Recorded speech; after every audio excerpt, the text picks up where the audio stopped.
प्रिय दर्शकों, नमस्कार। आज मैं आपको महादशा से जुड़ा एक बहुत ही रोचक और महत्वपूर्ण सूत्र बताने वाला हूँ। ये एक ऐसी जानकारी है जो हर किसी को पता होना चाहिए। कोई मुश्किल नहीं है इस वीडियो में। बिल्कुल आप देखेंगे कि आसानी से आप जान पाएंगे कि किस महादशा का प्रभाव आपको कितने महीनों में अच्छा मिलेगा, कितने महीनों में खराब मिलेगा, कब तक किस भाव का प्रभाव मिलेगा, ये सब आप जान पाएंगे और स्वयं से बिना कोई परेशानी के आप जान पाएंगे। अब इसे आपको समझना है तो सबसे पहले ये ध्यान रखिए कि किस ग्रह की महादशा कितने वर्ष की होती है, क्योंकि ये पूरा जो नियम है ये ग्रहों के वर्ष से जुड़ा हुआ है। इसके अलावा एक और बात ये भी है कि आपको ये देखना है कि ये पहली बात आप समझ लीजिए कि कोई भी ग्रह की महादशा जब चलती है तो वो ग्रह सबसे प्रमुख होता है, क्योंकि वो आपकी कुंडली में कारक हो अकारक हो कैसा भी ग्रह हो, लेकिन सबसे प्रमुख वो हो गया। वो एक प्रमुख लीडर हो गया जिसके अनुसार बाकी ग्रहों को अब चलना है। और इसीलिए आप देखते हैं कि जब अकारक ग्रहों की दशा चलती है या जिन कुंडलियों में राहु कारक नहीं है, अच्छी स्थिति में नहीं है, उसकी दशा प्रारंभ होती है तो व्यक्ति को वो परेशान करती है। क्यों? क्योंकि वो ग्रह कारक नहीं है और वो व्यक्ति के मन के अनुकूल परिणाम नहीं देता, इसलिए व्यक्ति को परेशानी होती है, चिंता होती है। भले ही फिर उसमें कारक ग्रहों का अंतर ही क्यों ना आ जाए, फिर भी व्यक्ति को वो संतुष्टि नहीं मिल पाती जो किसी कारक ग्रह की दशा में मिलती है। तो इसीलिए आपको ये समझना है कि आपके जीवन पर जिस ग्रह की महादशा चल रही है वो सबसे प्रमुख है। तो इसीलिए आप महादशा के फल को जानिए कि वो कैसा प्रभाव दे रहा है, वो जो ग्रह है वो किस समय कैसा प्रभाव दे रहा है। तो उसी से जुड़ा सूत्र है, थोड़ा ध्यान पूर्वक समझिए, वीडियो के साथ अंत तक बने रहिए। आप जान जाएंगे कैसा प्रभाव आपको मिलने वाला है। सबसे पहले ये देखिए कि किस ग्रह की महादशा कितने वर्ष की होती है। यहाँ साइड में चार्ट में आप देखते जाइए, मैंने लिख दिया है किस ग्रह की महादशा कितने वर्ष की होती है। अब इसके बाद ये तो आपने देख लिया। अब जिस ग्रह की जितनी बड़ी महादशा है, जैसे मान लीजिए कि शुक्र की महादशा 20 वर्ष की है, तो यानी इसका अर्थ क्या हुआ कि शुक्र एक भाव का 20 महीनों तक प्रभाव देगा। बस सबसे आसान है, कुंडली में भाव कितने हैं? 12 भाव है। 12 भाव का शुक्र 20 महीने प्रभाव देगा, 20-20 महीने करके प्रभाव देगा। यानी जहां बैठा है सबसे पहले उस भाव के, फिर उसके अगले भाव के, फिर उसके अगले भाव के, ऐसा करते करते 20-20 महीने वो हर एक भाव के प्रभाव देगा। इसी प्रकार किसी और ग्रह को ले लीजिए, चंद्रमा को ले लीजिए। चंद्रमा 10 साल की दशा होती है, चंद्रमा की महादशा। मैं विष्णुतरी महादशा की बात करता हूं। तो 20 अपने 10 वर्षों की होती है चंद्रमा की महादशा। तो ये 10 वर्ष में हर एक भाव के लिए, जहां भी आपका चंद्रमा है वहां से स्टार्ट करते हुए चंद्रमा हर एक भाव का 10-10 महीने प्रभाव देगा। अब यही आपको जानना है कि किस महीने किस भाव का प्रभाव देगा। इसके लिए मैं एक उदाहरण ले लेता हूं और वो उदाहरण मैं आपको एक वीडियो के द्वारा बताता हूं, जिसमें आप उसको समझने का प्रयास कीजिए और मैं उसमें आपको बताऊंगा किस प्रकार निकालना है, क्योंकि ग्रहों का तो आपको पता है। बस आप ये ध्यान रखें किस ग्रह की महादशा कितने वर्ष की है, और जो जितने वर्ष की महादशा है उतने ही महीने ग्रह एक भाव में प्रभाव देगा। ये आप समझ गए। अब आते हैं हम दूसरी स्टेप पर, जिसमें मैं आपको कुंडली के द्वारा बता रहा हूं। आप उसे समझिए, उसे जानने का प्रयास कीजिए कि किस प्रकार आपको ग्रह प्रभाव देगा, किस भाव का कब अच्छा देगा, कब खराब देगा। आइए बिना विलंब के मैं आपको बताता हूँ। आइए मैं आपको इस उदाहरण कुंडली से समझाता हूँ। ये आज की ही कुंडली है गोचर की, केवल आपको समझाने के लिए ली है। इसमें आप देख पा रहे हैं कि अब जैसे अब अभी के समय की बात करें तो दशा चल रही है राहु की, मतलब ये अप्रैल 2023 से लगी है, जो 18 साल की राहु की दशा होती है।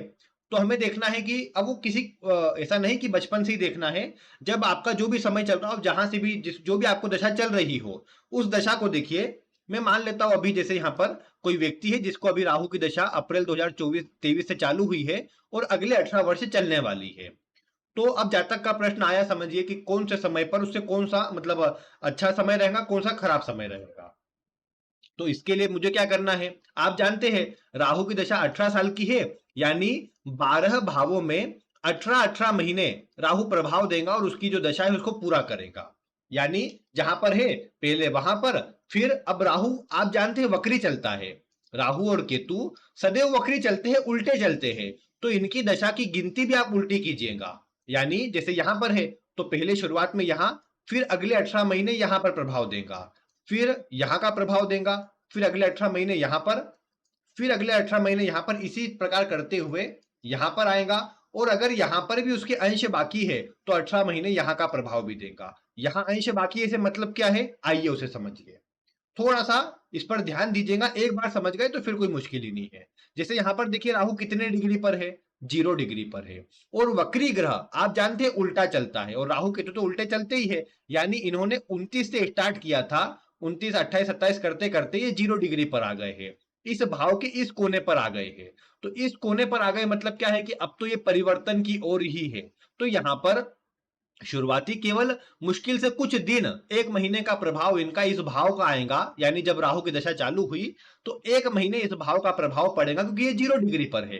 बाकी फिर उसके अगले 18 महीने यहाँ का प्रभाव, फिर अगले 18 महीने यहाँ का प्रभाव, ऐसे करते करते ये यहाँ पर 18 महीने प्रभाव देगा।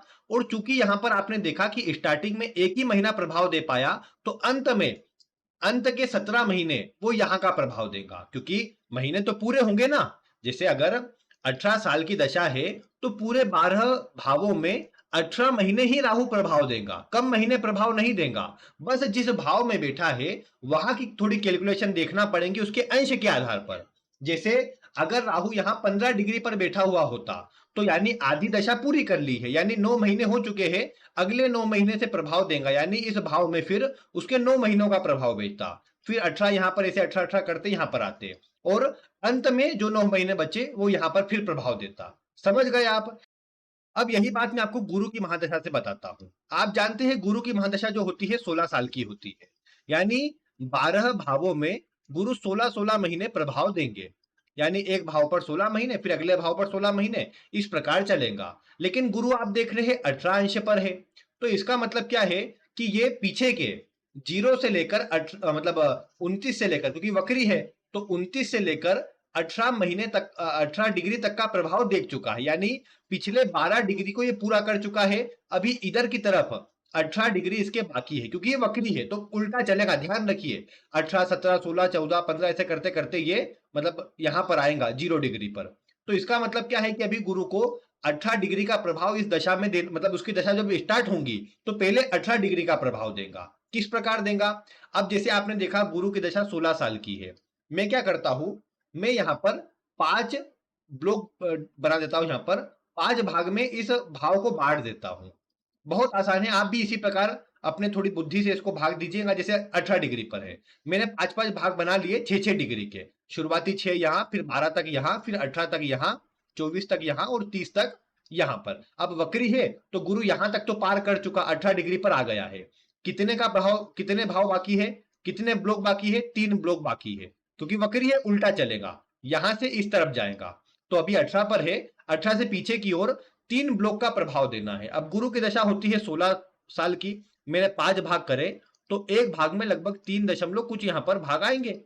अब इसका मतलब क्या हुआ कि गुरु 3 महीने एक इस भाव का प्रभाव देगा, फिर इस भाव का प्रभाव देगा और फिर इस भाव का प्रभाव देगा। और फिर कुछ यहाँ दिन भी आएंगे जो ये 2 के कारण आएंगे, लेकिन हम मान लेते हैं 1 महीना और जोड़ लेंगे उसके कारण। तो 3 3 और 3 मतलब 9 महीने, और उसके साथ में 10वां महीना और जोड़ दिया। यानी जब गुरु की दशा स्टार्ट होंगी तो पहले शुरुआती 10 महीने गुरु यहाँ इस भाव का प्रभाव देगा जिस भाव में वो बैठा है पीछे की ओर जाता हुआ।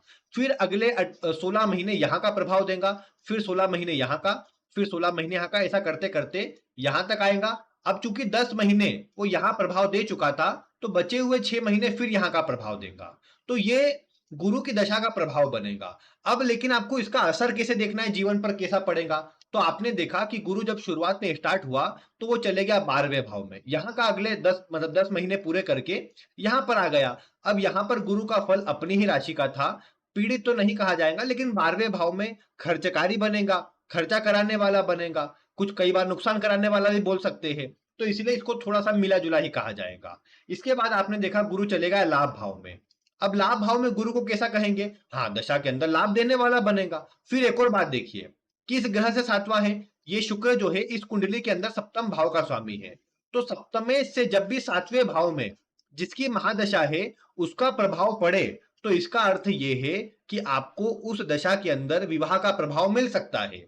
यानी सप्तम से सातवें में जिसकी दशा है वो जब भी प्रभाव देगा तो उस जब तक जो 16 महीने यहाँ पर गुरु का प्रभाव है वो 16 महीनों के अंदर आपका विवाह हो सकता है।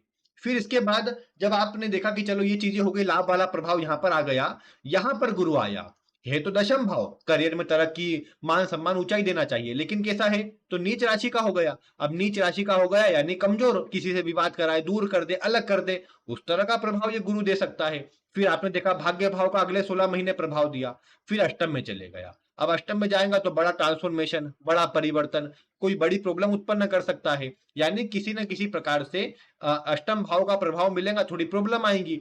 फिर सप्तम का प्रभाव, अब देखो अपने से सातवें में भी जब गोचर करे ना कोई ग्रह, मतलब गोचर करे से मतलब अपनी दशा के अंदर आ जाए भ्रमण करते हुए, तो अपने से सातवें में जब आता है तो भी विवाह के योग बनाता है। और एक और बात समझिए कि जब वो आपके तुला राशि के अंदर गोचर करता है तब भी विवाह के योग बनाता है। विवाह के योग नॉर्मली 3 से 4 बार बनते हैं किसी ग्रह की दशा के अंदर। कब कब?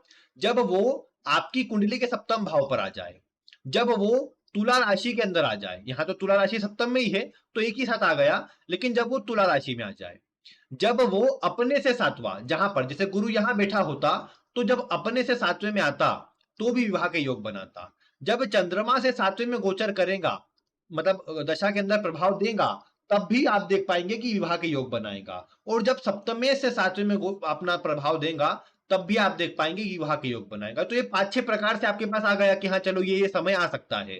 इसमें से एक को पिन करने के लिए आप विंशोत्तरी महादशा का उपयोग भी कर सकते हैं, तो उससे भी आपको एक सटीक परिणाम मिल जाएगा। तो ये कुछ प्रभाव है ग्रहों की दशा को देखने का। अब जो ग्रह वक्री है उनका प्रभाव उल्टा देखिए, जो ग्रह मार्गी है उनका प्रभाव सीधा। जैसे शुक्र की बात कीजिए, शुक्र 10 डिग्री पर मान लेता हूं मैं, क्योंकि मेरे पास आसान रहेगा मेरे लिए कि उस भाव के प्रभाव को निकालना। मैंने 10 इस भाव को 3 भाग में बांट दिया 10-10 के अंतराल पर। शुरुआती 10 यहां पर, फिर 10 यहां पर और फिर 10 यहां पर। तो अब शुक्र की दशा 20 साल की होती है, यानी एक भाव में 20 मतलब 20 महीने प्रभाव देगा। एक भाव के शुक्र 20 महीने प्रभाव देगा। तो अब 10 डिग्री पार कर चुका है, मतलब शुरुआती, इसको 3 से भाग दे दीजिए। क्यों 3 से? क्योंकि मैंने 3 भाग यहां पर बनाए शुक्र के अंश के आधार पर। 3 से भाग दूंगा तो लगभग 6 मतलब 6 महीने और कुछ दिन यहां पर आते जाएंगे, यही आएगा। मतलब 6.66 आएगा, मतलब 6 डिग्री और कुछ महीने आते आएंगे, यानी 6 महीने यहां पर, 6 महीने यहां पर, और आधा आधा मिलाकर 1 महीना और मैं जोड़ लेता हूं कि शुक्र अपना प्रभाव देगा, यानी 12 महीने और कुछ दिन शुक्र का प्रभाव मुझे इस भाव का मिलेगा। या मैं इसको 13 महीने समझ लेता हूं कि 13 महीने गुरु अपने 10 डिग्री पर शुक्र है, तो जब शुक्र की दशा स्टार्ट होगी तो पहले 13 महीने वो इस भाव के प्रभाव देगा, फिर अगले 20 महीने यहां पर, फिर 20 महीने यहां पर, फिर 20 महीने यहां पर, ऐसा करते करते यहां पर आएगा। और बचे हुए फिर जो उसके 7 महीने हैं उसको अंत में पूरा करेगा, क्योंकि 13 पहले ले लिए तो बचे हुए 7 को अंत में आकर असर देगा। तो ये प्रभाव है, आप देख पाएंगे बड़ा आसान इसका प्रभाव है। जैसे शुक्र की दशा यहां से स्टार्ट हुई तो आपने देखा कि ठीक था, अपने ही भाव में है, अब लेकिन नीचे चले गया छठे भाव में, छठे भाव में भी चले गया, उससे भी कमजोर, ऊपर से वो यहाँ आपने देखा कि नीच राशि का भी हो गया शुक्र का प्रभाव जब यहाँ पर मिला तो ऐसे व्यक्ति को प्रॉब्लम क्रिएट करेगा। प्रॉब्लम कैसी? विवाह अगर नहीं हुआ तो उससे जुड़ी प्रॉब्लम, यानी होने में देरी होगी, या फिर आप देख सकते हैं कि विवाह हो गया हो तो जीवन साथी से तनाव, मतलब तलाक आदि जैसी स्थिति बनना, व्यापार में नुकसान होना, यानी सप्तम का नुकसान होगा। दूसरे का भी स्वामी है तो उसका भी नुकसान करेगा। फिर आपने देखा सप्तम में चले गया शुक्र, अब सप्तम में चले गया तो विवाह के लिए, पार्टनरशिप के लिए, व्यापार के लिए अच्छा हो गया। अष्टम में चले गया, अष्टम में चले गया तो रोग, परेशानी, गायनिक रोग, गुप्त रोग या गुप्त संबंध, यानी किसी प्रकार की प्रॉब्लम ये दे सकता है, मानसिक चिंता दे सकता है। फिर नवम में चले गया तो आपने देखा कि हाँ नवम में जाने से थोड़ा भाग्य को बढ़ाया, थोड़ी मजबूती दी, अपने मित्र की राशि में जाए, मित्र के साथ जाए और अच्छा। जहां पापक ग्रह मिलेंगे तो इसको परेशानी आएगी। तो ये आपको समझना है कि इसमें किसका, इसका, इस ग्रह का प्रभाव कितना कितना किस महीने का आ रहा है। आप थोड़ी कैलकुलेशन कीजिए, थोड़ा धीरे पूर्वक अपनी कुंडली को देखिए, आप जान जाएंगे आपको कैसा प्रभाव मिल रहा है, किस समय पर ग्रह कौन से भाव का प्रभाव देगा। और आपके लिए किसी भी ग्रह के प्रभाव को जानना, कब अच्छा है कब खराब है, ये बड़ा आसान हो जाएगा। तो ये मैंने सूत्र बताया है, इसे उपयोग कीजिए। नहीं समझ आता हो तो वीडियो में कमेंट कीजिए, मैं आपको और आगे इसे और कुछ विस्तार से और कुछ अलग प्रकार से समझाने का प्रयास करूंगा। बाकी आज की वीडियो में इतना ही। अगर आपको वीडियो पसंद आई हो तो इसे लाइक करें, अन्य लोगों तक शेयर करें और ऐसी ही वीडियो देखने के लिए चैनल को सब्सक्राइब करें। बाकी आज की वीडियो में इतना ही। वीडियो देखने के लिए आपका बहुत बहुत धन्यवाद।